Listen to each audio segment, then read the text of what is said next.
Adopté. L'amendement 349 est défendu par Madame Erel.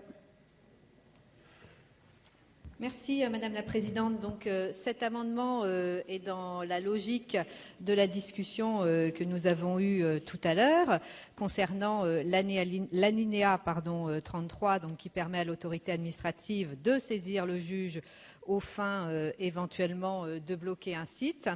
Et je me réfère toujours au rapport sur la neutralité de l'Internet que nous avons réalisé avec Laure de la Raudière. Et dans cet amendement 349, nous demandons donc deux choses. Un moratoire sur les techniques de blocage et de filtrage et également donc un rapport remis au gouvernement. Ceci, je le répète, pour deux raisons.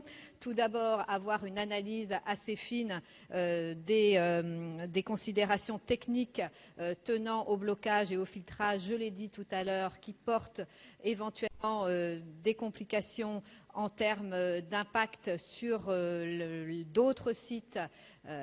J'ai expliqué cela tout à l'heure. Et deuxièmement, il nous faut absolument, et c'est ce que l'on demande au travers de cet amendement, identifier précisément les effets des blocages. Ce que j'ai expliqué tout à l'heure, à la fois le surblocage et éventuellement le blocage d'autres sites qui ne sont pas totalement liés à la procédure. Et j'en profite également sur le moratoire. Tout à l'heure, Madame de la Raudière, vous disiez que nous n'avions pas demandé ça dans le rapport. Je vous invite à lire la page 75 dans laquelle il est mis.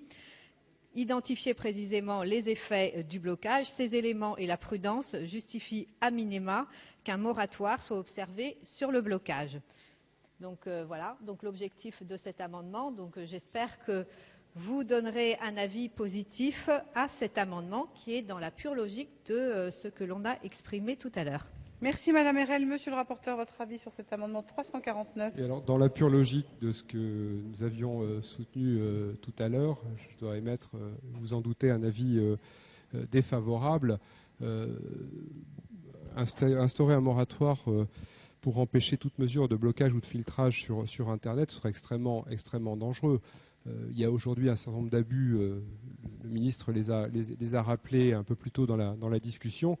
Il faut à tout prix qu'on se laisse les moyens de lutter contre ces abus sous le contrôle du juge, donc avis défavorable. Et puis pour ce qui concerne le rapport que vous demandez, je vais laisser le gouvernement répondre puisque c'est un rapport que le gouvernement serait censé remettre au Parlement. Donc avis défavorable. Merci Monsieur le rapporteur. Monsieur le ministre, vous avez la parole. Merci Madame la Présidente. Sur le moratoire, évidemment, défavorable. Sur le rapport, écoutez, moi j'ai proposé tout à l'heure mieux qu'un rapport du gouvernement au Parlement, puisqu'en l'occurrence j'ai proposé, dans un échange avec Madame de la Raudière, qu'il puisse y avoir une mission d'audit pour contrôler la manière dont la DGCCRF va mettre en place le dispositif. Je pense que je peux difficilement faire plus. Madame Erel. Je crois que décidément, on ne se comprend pas. Ce que l'on demande au travers de cet amendement, c'est que le gouvernement, à un moment, fasse un bilan coût-avantage des procédures de filtrage et de blocage.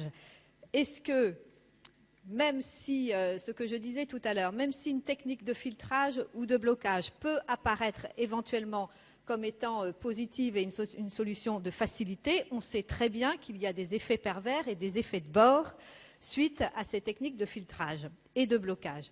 Donc, au travers de ces amendements, ou alors vous avez peur du résultat d'un tel bilan, on vous demande juste un rapport, Monsieur le Ministre, qui fasse à un moment, à un instant T, un bilan coût-avantage des mesures de blocage et de filtrage. On ne demande pas, au travers de cet amendement, à ce qu'on analyse ce que fait la DGCCRF. Ce n'est pas ça du tout. C'est quelque chose qui soit un petit peu pris en amont. On a eu des discussions de cet ordre-là sur différents textes qui ont été soumis au Parlement. Je les rappelle, l'ARGEL, la LOPSI, la LCEN auparavant. Je crois qu'à un moment où le droit doit s'appliquer également sur Internet, ce serait assez logique, et tant mieux. Si vous trouvez qu'il n'y a que des effets bénéfiques, tant mieux. Mais faites ce bilan-là. En tout cas, nous, c'est ce que l'on a demandé à un moment en avril dernier sur le rapport sur la neutralité de l'Internet. Et moi, je ne comprends pas pourquoi est-ce que vous refusez un rapport qui, encore une fois, fait un coût bilan-avantage. Si vous êtes sûr que les techniques de blocage et de filtrage sont positives et atteignent spécifiquement les objectifs que vous visez, faites ce bilan. Vous ne prenez aucun risque, Monsieur le Ministre. Merci. Mes chers collègues, je vais donc mettre aux voix cet amendement 349 qui, je le rappelle, a un avis défavorable de la Commission et du Gouvernement. Qui est pour cet amendement? Qui est contre cet amendement? Merci de lever vos mains que je puisse compter, mes chers collègues, s'il vous plaît. Il n'est pas adopté. Je mets aux voix... Oui, Monsieur Brotte. Je vais donc, mes chers collègues, mettre aux voix l'article 10. Qui est pour l'article 10? Qui est contre l'article 10?